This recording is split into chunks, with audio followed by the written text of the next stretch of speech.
Se oye así, ¿no? Bien. Bueno, uy, qué oscuridad. ¿Estáis ahí, no? Muy bien.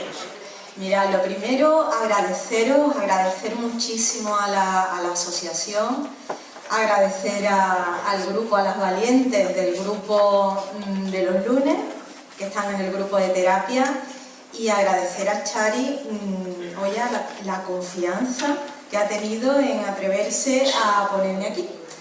Porque bueno, yo no soy investigadora, no soy conferenciante y bueno, lo que traigo tiene que ver más con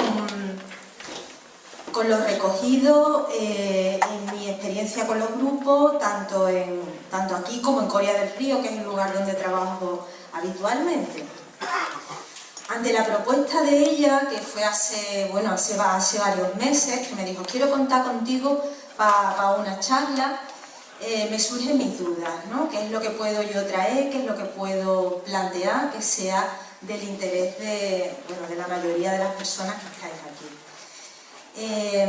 Entre todas las posibilidades, y me ha encantado escuchar al ponente anterior, a Juan Antonio, porque él sí que ha abierto un árbol interesantísimo desde el que ha tocado también muchos aspectos de lo que atañe también al abordaje psicológico y el abordaje del dolor.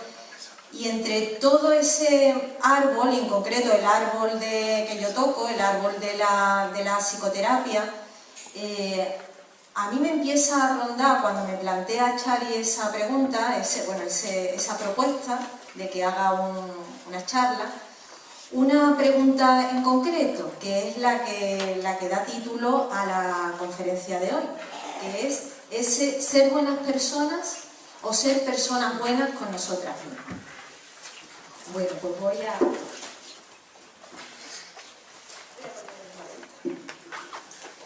Surge el título como esta pregunta y bueno, vaya preguntita, ¿no?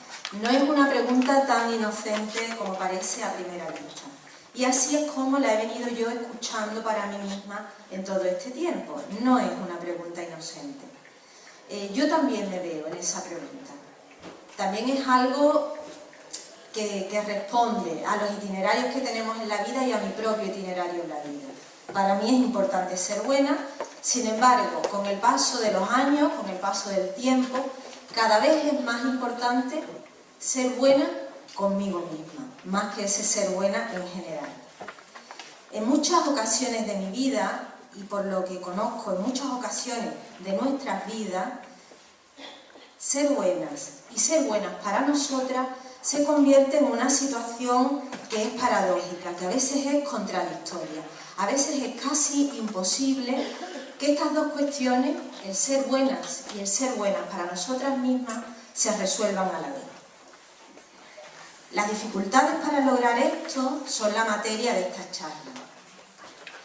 Estos caminos para el autocuidado que yo colocaba en el subtítulo, no tratan de ser un recetario porque muchas veces sí que tendemos los profesionales a dar una serie de pautas que al final, tal como muy bien ha dicho también Juan Antonio, que estoy totalmente de acuerdo, no responden después a las cuestiones, a las vidas, a las situaciones individuales de cada una de las personas.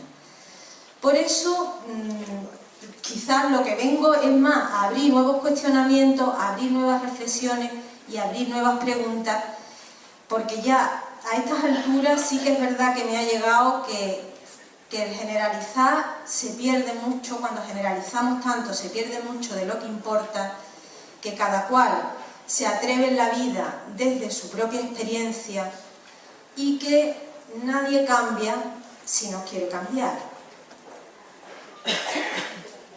Sí que me alegra el vernos aquí, en este espacio que siento familiar, porque me siento acogida y con cariño por vuestra asociación, y poder compartir estas reflexiones y que han estado ahí como una lucecita intermitente y que hoy las comparto con vosotras, no tanto para tener respuestas concretas, sino para abrir caminos a nuevas preguntas que nos cuestionen y que nos ayuden a ser, yo no sé ya si buenas personas, pero sí cada vez más nosotras mismas. Muchas veces, como decía al principio, en la vida real, una cosa excluye a la otra. Y se nos hace muy difícil ser a la vez buenas personas y personas buenas con nosotras mismas. De hecho, muchas veces el ser demasiado buenas nos aleja y nos aleja muchísimo de los caminos del autocuidado. Bueno, yo tengo mis maneras, las de mi grupo, las del grupo de terapia, me conocen, y en esta búsqueda de respuestas y en cómo trasladar las reflexiones, en cómo trasladar lo que yo traigo, en cómo hacer que esta charla no se convierta en una serie de divagaciones mías, sino hacer que entre, que os abra, que llegue, que sea escuchada y que sea escuchada desde otro lado, desde el lado muchas veces del corazón, que es el que más importa. En esta búsqueda, pues bueno, yo me he tenido que poner como varias gafas de ver. Y las primeras gafas que me he puesto son estas que llevo puestas, que son las gafas de cuentista. A mí me gustan mucho los cuentos y me gusta contar cuentos o leer cuentos, porque muchas veces a través de los cuentos no solamente nos damos cuenta a nivel consciente de muchas cosas que nos llegan, sino que además también a nivel inconsciente se nos van también quedando muchas cuestiones que nos dan muchas pistas para saber qué hacer de nuestras vidas o qué hacemos con nuestras vidas. Y nos ayuda por lo menos a situar un poquito algunas cosas. Os voy a contar un cuento. Vale, ¿estáis dispuestas? Venga, no os veo, pero me gustaría escucharos de vez en cuando para saber que estáis ahí. Venga, bien, os cuento. Mirad, os voy a contar el cuento de Margarita. Esta pequeña historia podría haber sucedido en cualquier sitio y podría haberle pasado a cualquier mujer. Incluso te podría haber sucedido a ti o me podría haber sucedido a mí. Aquella mañana, Margarita se levantó aún más temprano que de costumbre. Estaba ilusionada e impaciente como una niña. Su vestido nuevo colgaba del armario desde hacía una semana y sentía mariposillas en la barriga cuando imaginaba que dentro de unas horas ella y sus compañeras de la asociación, esta asociación por ejemplo, iban a celebrar una gran fiesta. Habían reservado un pequeño restaurante y una orquesta. Ella había trabajado mucho con las invitaciones y la búsqueda del local perfecto. Ahora solo quedaba disfrutar y esperar que su marido no le pusiera pegas a la corbata. Cerró los ojos, suspiró y se alegró de tenerlo todo tan organizado. Lo único que le quedaba ese día era ir a la peluquería. Había cogido hora a media mañana. Tenía tiempo de sobra para preparar algo sencillo de almorzar y dejarlo listo para calentar a mediodía. Con la taza de café aún en la mano, empezó a sacar la verdura del cajón del frigorífico. Su hijo y su hija se fueron levantando y pasaron por la cocina, donde Margarita trasteaba y con el automático puesto, a la vez que les daba un beso de buenos días, les iba poniendo por delante las tostadas y el colacao. Su marido se despidió también con un café rapidito y un no te canses mucho que el día es largo. Cuando la casa quedó vacía, ella fue pasando por los dormitorios como un torbellino, recogiendo ropa, zapatos y libros, estirando camas y tendiendo toallas mojadas. A punto estaba ya de salir y cerrar la puerta cuando sonó el teléfono. Era su madre. «Hija, estoy aquí ya lista, esperándote». «¿Cómo dices, mamá?», respondió Margarita. «Sí, hija, no sé dónde tienes la cabeza. Hoy tengo que ir a revisión», contestó. Margarita se quedó sin palabra. «Pero, mamá», balbuceó, «¿no había quedado mi hermana Ana en acompañarte? Yo tengo que salir». Al final, con dos hijas y que sola está una cuando la necesita. «Nada, tú a lo tuyo, a lo tuyo». «Mamá, no te pongas trágica», la tranquilizó Margarita. «Debe haber algún error, ya hablaré con Ana». «No hay nada de qué hablar. Tu hermana acaba de llamarme, echa un mar de lágrimas y dice que no puede». «Una de las dos estará allí en unos minutos», respondió Margarita, tratando de agilizar la cosa. Espera abajo.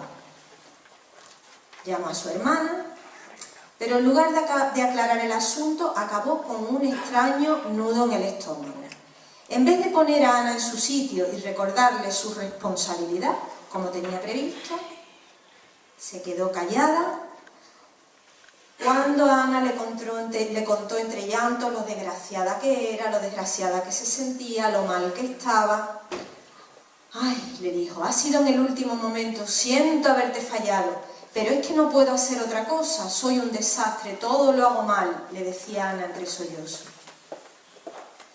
Por increíble que parezca, Margarita se escuchó a sí misma consolarla y decirle que no se preocupara nada más que de ella misma y que eso era lo más importante en ese momento. Anuló su cita con la peluquera, llevó a su madre al especialista y confió en salir pronto. Sus esperanzas fueron vanas. La espera fue eterna, aunque la visita duró apenas 2 minutos. Acompañó a su madre a casa y en el camino de vuelta compró algunas empanadas para la cena y un tinte para el pelo, con la idea de ponérselo después de comer.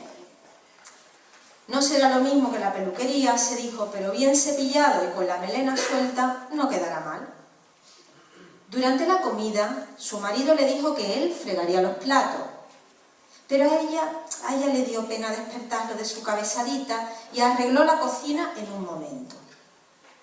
Cuando secaba la encimera y se disponía a meterse por fin en el baño, apareció su hija.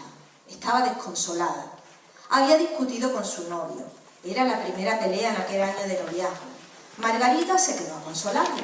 Su hija, entre sollozos, le contó una larguísima historia en la que en realidad parecía que no pasaba nada realmente grave. Entre llantos y consolación habían pasado ya 2 horas. La chica estaba más tranquila, tomándose una tila, y Margarita se decidió a subir a arreglarse.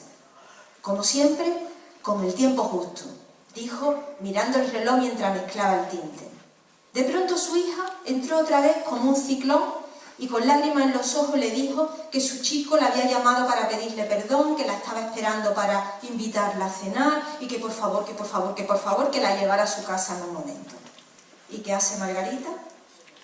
Se calzó de nuevo y confió en tener suerte con el tráfico. Ni siquiera se le ocurrió la posibilidad de que su hija podía tomar un taxi o un autobús. Estaba tan acostumbrada a responder a las demandas de los demás que no se planteaba que pudiera haber otra solución al margen de ponerse ella misma disponible. Además era estupendo ver a la chica ahora feliz e ilusionada después del mal trago. ¡Ay, cuánto se sufre y se disfruta con los hijos!, se decía para sí misma mientras conducía hábilmente por el denso tráfico. A la vuelta, aunque intentó darse prisa, le pillaron las horas de cierre de los comercios y un tapón de coche se apelotonaba en el camino hacia su casa. Cuando llegó, su marido se acababa de despertar de la siesta y se quejaba de que lo hubiera dejado dormir tanto. «Entra en el baño», dijo él solícito. «No», dijo ella, «entra tú primero, que a mí me gusta ir tranquila». Bueno, cuando su marido, afeitado, perfumado y vestido, salió del baño, apenas quedaban unos minutos para ella si no quería llegar tarde. Se duchó con rapidez, se puso un poco de crema a manotazo, se secó el pelo con el secador. Irremediablemente, nada podía ocultar aquellas raíces salpicadas de canas. Tampoco el apresurado maquillaje enmascaraba su cara de cansancio y sus ojeras. Casi sin ganas, se puso el traje, se calzó por enésima vez en aquel largo día, se estremeció pensando en el baile que les esperaba y cambió los altos tacones por un calzado más cómodo, aunque no fuesen del color adecuado. Montados en el coche, camino del restaurante, Margarita se miró en el espejo para retocarse los labios y tratar inútilmente de darle a su flequillo un poco de gracia. «Vaya pinta que llevo», se quejó tristemente, «no puedo tener peor aspecto». Su marido la miró de reojo y con una sonrisa amable le dijo: Pero Margarita, mujer, ¿cómo no se te ha ocurrido ir a la peluquería? Bueno, sí, suena, ¿no? Ahora, tras la lectura, es más fácil quizás ver de qué hablamos cuando hablamos de ser buenas. Margarita, en su ser buena para su marido, para su madre, para su hijo, para su hija, para su hermana, para sus amigas, se olvida de ser buena para ella misma. Por supuesto que Margarita no es tonta, ni es una mártir. Incluso es verdad que ella misma se mete en ese enredo que es su vida sin plantearse que puede ir a la peluquería si así lo decide.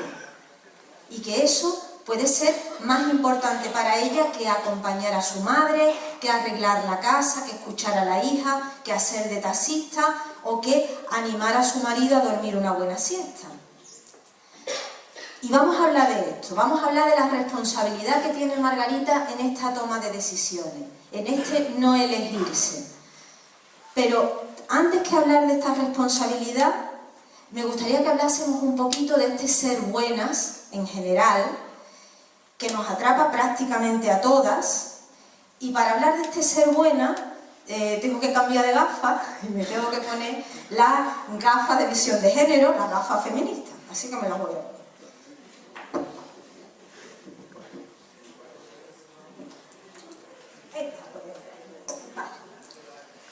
Voy a pasear hoy todas las gafas que tengo. El ser buenas. Ser buenas, bueno, es un asunto moral y yo ahí no me voy a meter muchos berenjenales. Pero sí que podemos afirmar que el ser una buena persona no se corresponde de la misma manera para las mujeres que para los hombres. No es lo mismo ser una buena persona que ser una buena mujer, que ser una mujer buena. Para ser buenas, y así nos educaron a muchas de nosotras y así se sigue educando todavía, muchos están cambiando cosas, pero todavía seguimos un poco ahí, teníamos que ser bondadosa, generosa, hacendosa, amable, limpia, pulcra, discreta, organizada, callada, respetuosa, prudente, castas. Sí, ¿no? Teníamos un montón de mandatos encima. Tenemos un montón de mandatos encima que pesaban y que pesan sobre nosotras. Este montón de mandatos que hay podemos resumirlo fundamentalmente en tres. Uno, el ser obedientes, no cuestionar la autoridad, y así un poco nos fueron metiendo en el cuerpo el acostumbrarnos a la sumisión. El ser amables y serviciales, y así nos acostumbramos a olvidarnos de nosotras mismas y ser para los demás, ser para los otros y las otras, y el ser abnegadas. Así nos acostumbramos también a renunciar a nuestro propio disfrute, a no escuchar nuestra necesidad. Claro que podíamos no cumplir el mandato y atrevernos a ser insumisas, a ponernos en primer lugar, atrevernos a disfrutar, pero corríamos riesgos, y los riesgos tenían que ver con el ser excluida, castigada, ser nombradas como desobedientes, como impertinentes, como egoístas, como locas o como cosas peores. Probablemente no, seguro que los chicos también. El ser hombre bueno ha tenido su propio mandato, y si hubiésemos contado un cuento, lo que pasa es que aquí ya se ha dicho, se ha ido diciendo a lo largo de la tarde, aquí hay en esta enfermedad una clara visión de género, porque las que lo padecéis sois la mayoría mujeres, o al menos sois las mujeres las que más os acercáis a los espacios donde se trata de diagnosticar, de tratar y por lo menos en mi ámbito de meterse en grupos de apoyo para manejar la enfermedad o manejar el dolor y mejorar la propia vida. Probablemente para los chicos hubiéramos tenido que escribir otro cuento diferente que hablase pues del valor, del olvidarse del miedo, del desconectar de la emoción para atreverse y para superar dificultades. Probablemente para los chicos hubiese sido un cuento diferente. Pero para mí sí que era importante trasladar que en ese ser buenas y ser buenas mujeres sí que hay algo que tiene que ver con esos mandatos que nos llegan de esta sociedad en la que vivimos. Significa entonces que aceptamos eso, que nada puede cambiar, que Margarita, que las muchas Margaritas que hay en el mundo, inevitablemente y casi sin darse cuenta, van a seguir dejándose una y otra vez para las últimas. ¿Seguirán o seguiremos autoexcluyéndonos del reparto? ¿Se olvidarán las Margaritas de sus necesidades y se conformarán con lo que les toque sin decidir qué es lo mejor para ellas? Bueno, hay un trabajo que hacer a nivel social, a nivel comunitario, a nivel colectivo, desde las administraciones, que se está haciendo, desde hoy hemos tenido aquí representantes en la mesa, los ayuntamientos, los centros de la mujer, las asociaciones como la vuestra, que tiene un proyecto que incorpora claramente la perspectiva de género y los cambios. Pero bueno, llegado a este punto, ya me tengo que poner las gafas de terapeuta, de psicoterapeuta, las gafas de psicóloga, para invitaros a una mirada ya mucho más personal que tenga que ver con la responsabilidad. Esa mirada en la que viendo y siendo y queriendo cambiar, pero estando ahí, viendo cómo es el mundo, ese mundo que cuesta trabajo remover,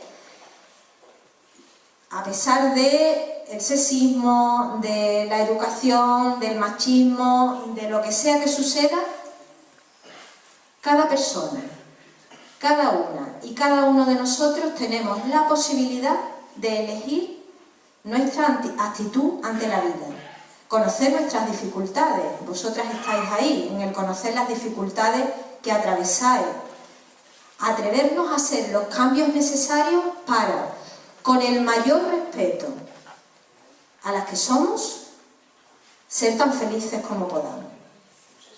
Me cambio entonces la gafa por mi gafa de terapeuta. Gracias. Y ya con las gafas de terapeuta sí que entramos ya en la materia, como vamos bajando, vamos destilando y vamos ya a lo que nos ocupa.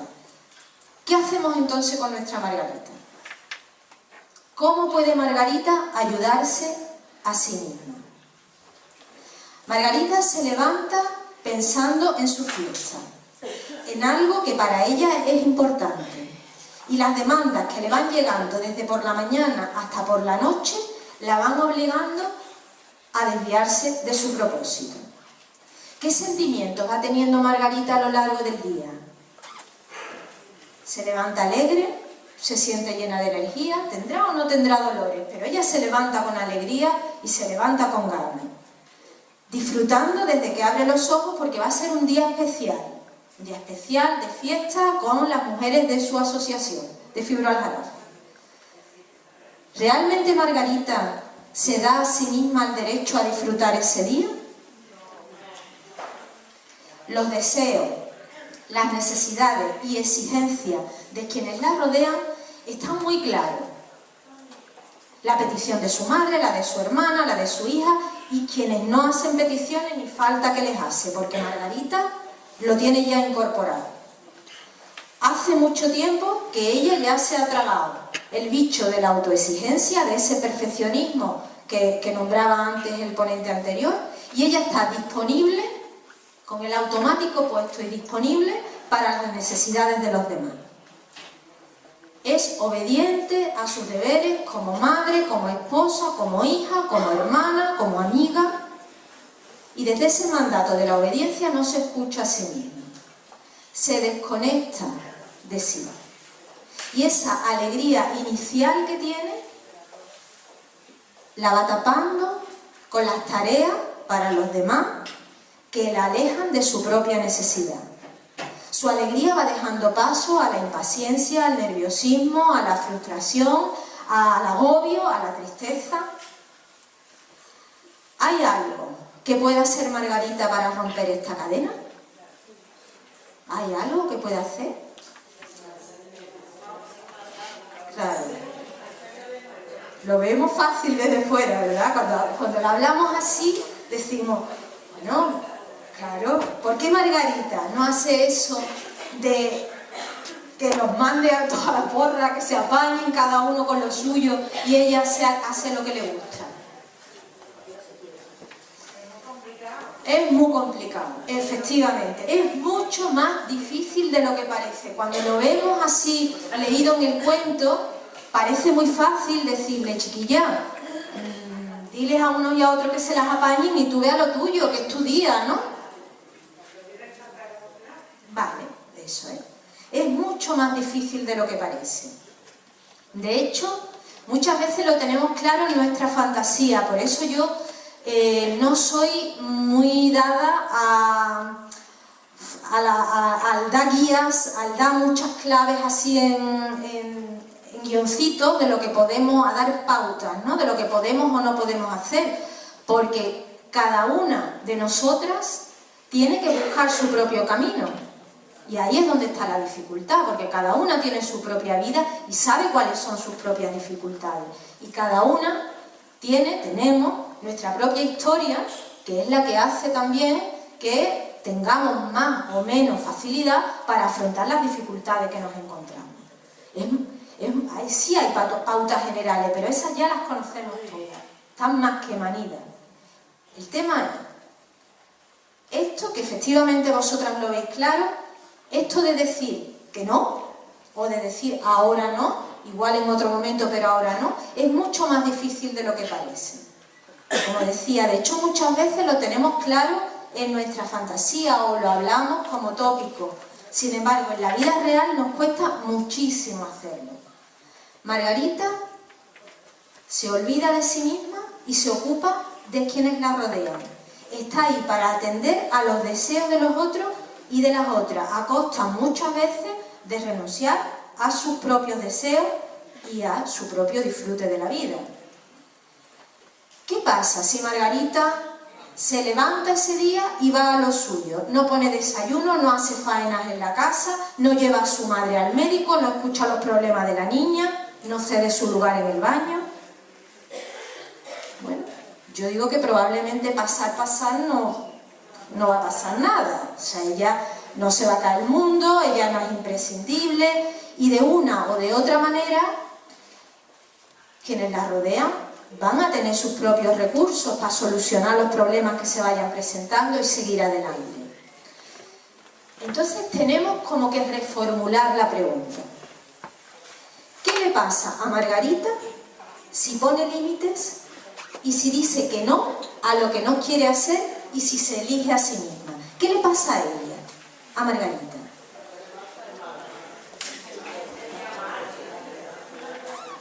Eso. Aquí se nos van dibujando las posibilidades, porque aquí sí que lo empezáis a ver claro. Probablemente no sabe cómo hacerlo, probablemente se siente mal si dice que no a la gente que quiere, muchas veces hasta si dice que no a la gente que quiere. Se siente culpable. Probablemente si pone límites o si decide hacer lo que quiere, se pone a sí misma etiquetas, la etiqueta de egoísta, la etiqueta de que no es una buena madre o que no es una buena hija.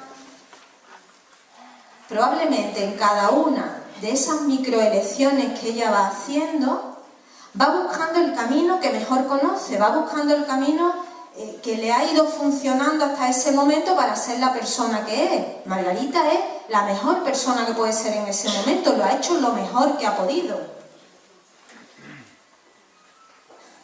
Y para ella, ese camino, por eso me importa traer aquí estas reflexiones y por eso creo que es importante que removamos desde el fondo, para ella ese camino en el que se siente segura ha sido el complacer, el ser servicial, el ser buena. Cuando construimos así una vida, en el ser para los otros y para las otras y el olvido de nosotras mismas, realmente se oculta otra pregunta que quizás nos asusta todavía más. Si yo no soy esa Margarita, que es buena madre, que es buena amiga, que es buena compañera, que es buena esposa, que es buena hermana, que es buena vecina, ¿quién soy? Al olvidarnos de darnos nuestros espacios nuestros tiempos, nuestra vida plena, nos vamos desconectando de nuestra propia necesidad y nos convertimos en unas expertas en las vidas ajenas y unas párvulas en nuestra propia vida. Como si viviésemos en una especie de limbo personal en el que, bueno, algún día me va a tocar a mí, algún día llegará mi momento, sin darnos cuenta de que esa responsabilidad no está fuera, es nuestra. La dispuesta y buena Margarita de nuestro cuento es la fachada, cada vez con más desconchones, de una Margarita que es una desconocida para sí misma y con miedo a expresar qué es lo que quiere y qué es lo que no quiere, qué es lo que desea y qué es lo que siente. A nuestra amiga Margarita le toca crecer desde la que es de verdad, que está ahí, que no se muestra. Y para hacerlo es importante que abrace ese miedo o esa vergüenza a que los demás vean algo que ella rechaza de sí misma. Quizás sea el sentirse egoísta si hace lo que quiere, quizá el que la vean como superficial si se ocupa de ir a la peluquería en vez de acompañar a su madre, quizás el que no cuenten con ella como la persona estupenda que se esfuerza en ser desde hace tanto tiempo. Tal vez Margarita tenga que dar este paso de atreverse a. Por eso vamos a acercarnos a Margarita con mucho cuidado y con mucho cariño, con mucho respeto. No para reñirle, no, para reñirle no. No para decirle, oye, mira, que ya te tienes que ocupar de ti misma una vez por todas. No, esa no es la manera. No vamos a exigirle que cambie. Es mejor, yo creo que es mucho mejor, estoy segura de que es mucho mejor acercarnos a ella sabiendo lo difícil que es aceptar en nosotras mismas nuestra vulnerabilidad. Por eso, nos vamos a acercar a Margarita con mucho respeto, para recordarle que su dificultad para decir que no tiene mucho que ver con su miedo a que la rechacen, a que la critiquen o a que la excluyan. Y vamos a pedirle que ella misma no haga eso consigo, que ella misma no se rechace, no se critique y no se excluya. Con mucho cariño vamos a animarla a que sea cada vez más consciente de que no tiene que responder a esa Margarita ideal que tiene en su cabeza, que a veces está disponible y que a veces está cansada, que a veces se enfada o no tiene ganas de escuchar y que a veces quiere estar sola y que muchas veces quiere hacer las cosas que le gustan, piense lo que piense el resto del mundo. Y para escuchar todo esto es necesario que Margarita asuma la responsabilidad de sí misma, que se convierta en la protagonista de su propia vida y así depender cada vez menos de lo que los otros y las otras esperan de ella y aún más dejar de depender de lo que ella incluso espera de sí misma, de ese ideal de Margarita súper buena y súper eficiente y súper fantástica. Ser buena consigo misma es aceptar que ese ser buena es mucho menos importante que ser quien realmente es. Y para terminar, sería estupendo que en la próxima el largo cuento de Margarita se convirtiese en un micro relato que dijese así: érase una vez una mujer que se levantó muy contenta porque esa noche iba de fiesta. Desayunó rico en la cafetería, pasó la mañana en el salón de belleza, su pareja preparó el almuerzo, ella durmió una larga siesta y se relajó en el baño. Así, descansada, perfumada, peinada y preciosamente vestida, se calzó sus zapatos rojos y salió a divertirse, dispuesta a acabar con el cuento y a seguir escribiendo su realidad.